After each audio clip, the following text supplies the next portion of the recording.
you really need to weigh the pros and cons, right? Like in health economics, the benefits versus the cost. On the cost side, you obviously have, freelancer, contractor, interim. We may cost more per hour, but I think we also bring a lot of other things, right? We bring a lot of, knowledge, experience from other companies, sometimes other industries. Why would you prefer to use a freelancer over a permanent member of staff? And another interesting point is, we're generally not looking to move on, in that, if the engagement experience is positive, we stick around if the client wants us to. Welcome to BioPharma Unscripted with Marcus Metcalfe, bringing you real conversations with the leaders, innovators and challengers transforming biotech and pharma today. Andrew, lovely to see you again. Thank you very much for joining me on the podcast. First of all, I'd like to jump straight in and look at the concept of interims. It's such a big thing these days. A lot of people are doing it. But I'd be interested to know with you specifically, what has drawn you to this way of working? Sure. Thanks, Marcus. So I think everyone, like you say, has a different reason. I know some do it for the flexibility, to work around childcare, school hours, 9 to 3. I have other colleagues who do it because of the variety and exposure to different companies and technologies. For me personally, both my uncle and father actually have biotechs, so it makes the legal and contractual side much easier. Okay, great. And in terms of the specific area you work in, we go back quite a few years, and I think you've also got, there's a fair bit of breadth there, but I think it'd be really helpful just to understand what is it you do specifically, just to break it down into the areas that you cover and what you offer. Sure. Like you say, I think I have a pretty broad skill set. So across pricing, market access strategy, health economic modeling, computer programming, real world data analytics, but also real world evidence strategy. So I think the broadness really is kind of my USP, and also both from a skill set, but also geographical experience, right? So having worked and lived in China and Europe and North America, just having the insights as well from those different cultures and markets. Okay. And just thinking about, you mentioned the breadth is a strength. Sometimes I find that it's quite helpful to have a core area within that. In my mind, I know you perhaps more on the real world evidence side of things. Is that fair? Are there certain areas within that you say that's really a core strength of mine? I actually do probably equal amounts of work across all those areas, to be honest. So, yeah, it's really, I think is that quite difficult really understanding in terms of when you're pitching? It's really being able to pull all those things together into like a strategy, right? Okay. And I guess that's probably from my side one of the pluses of an interim, the fact that you have this breadth and you have the ability to draw on the area that's relevant at that time. Yeah. Okay. And just interested in terms of the work, the majority of my work is within biotechs or mid-sized pharma companies, companies that are evolving, that don't have a huge workforce. I'm just interested to understand maybe some of the work that you take on. What kind of scenarios do you come into? What kind of work have you found that you've been working in as an interim? Certainly. So I think, as you mentioned, Marcus, small, mid-sized biotechs who really need someone knowledgeable across many different aspects of value demonstration, and also maybe who have budget constraints, so full-time isn't really cost-effective at that standpoint. So working with some of those smaller startups, also supporting kind of due diligence. So with investment companies or companies trying to purchase or license another asset, doing kind of fast turnaround pricing due diligence work. And then for large biotechs, someone, if they need kind of someone who'll just get on with things, right? Whether that's due to staff shortages and maternity cover. And actually some teams I find prefer to have an external consultant or freelancer for what they bring. That's an interesting point. So why would they prefer? I guess it depends if you're used to the interim model, which obviously we are, but why would you prefer to use a freelancer over a permanent member of staff? Yeah, that's a very good question, right? And I think you really need to weigh the pros and cons, right? Like in health economics, the benefits versus the cost.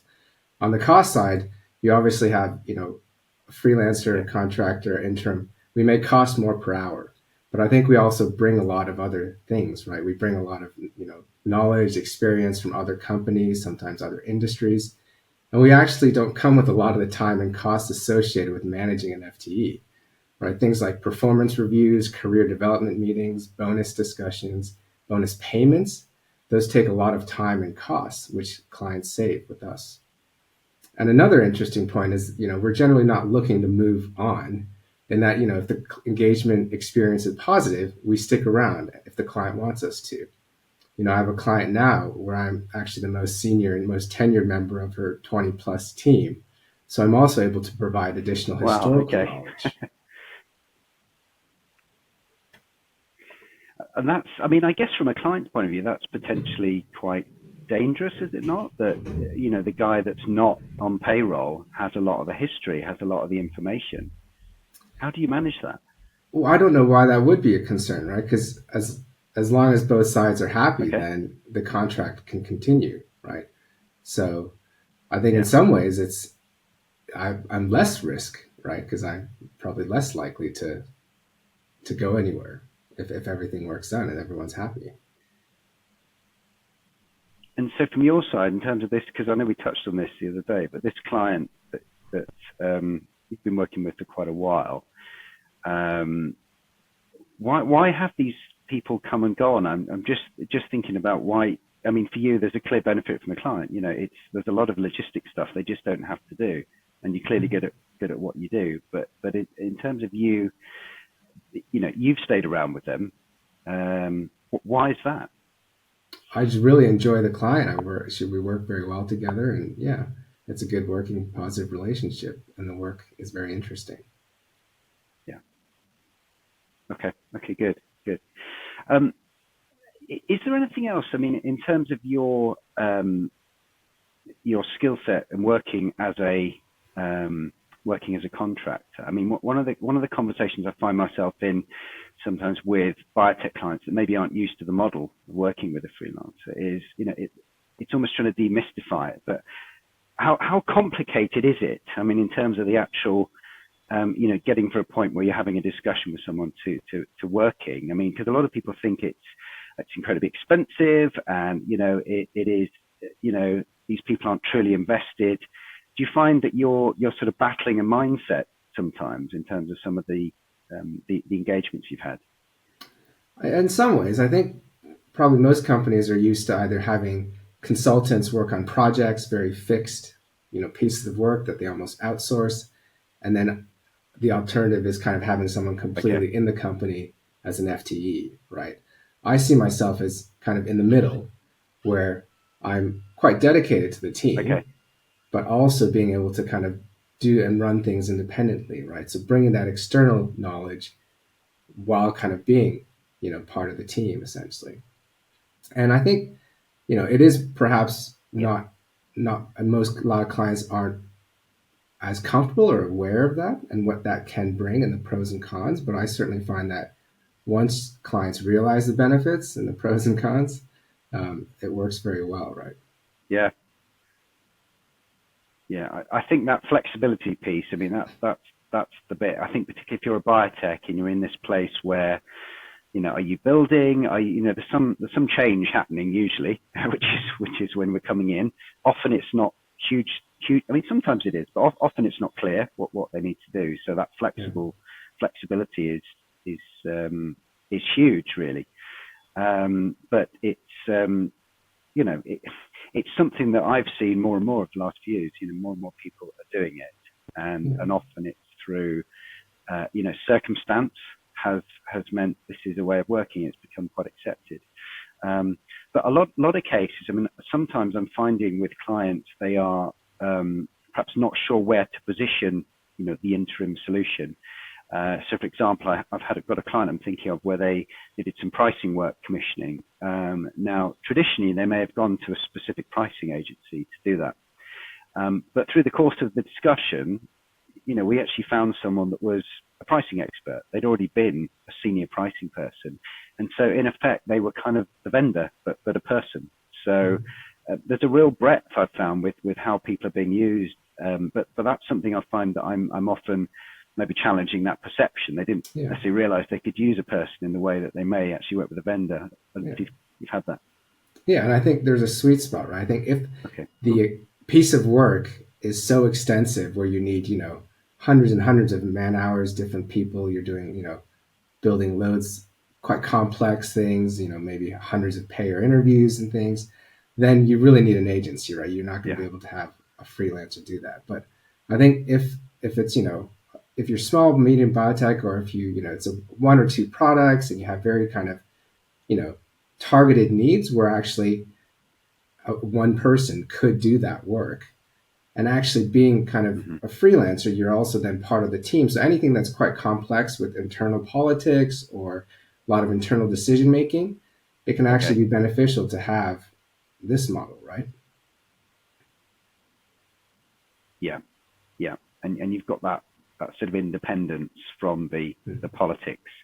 You're there to do the job. Great. Fantastic. Well, today they were the main points I wanted to cover with you. So I think we'll leave it there for now. Thank you very much, Andrew, for having a chat. I'm always fascinated by interims, and I love it. Everyone I work with these days is working or has been, or I'm, supporting people into taking the path of an interim. Most of those people love it, and they are not turning back now. So thank you for your time, and we'll obviously be in touch in terms of our ongoing discussions. But for now, Andrew Xia, thank you very much for your time. Thanks very much, Marcus. Thanks for tuning in to BioPharma Unscripted with Marcus Metcalfe. If you enjoyed today's conversation, please subscribe wherever you get your podcasts and leave us a review. Connect with us on LinkedIn to join the discussion and suggest future guests. Until next time, this is Marcus Metcalfe, bringing you the voices transforming biotech and pharma today.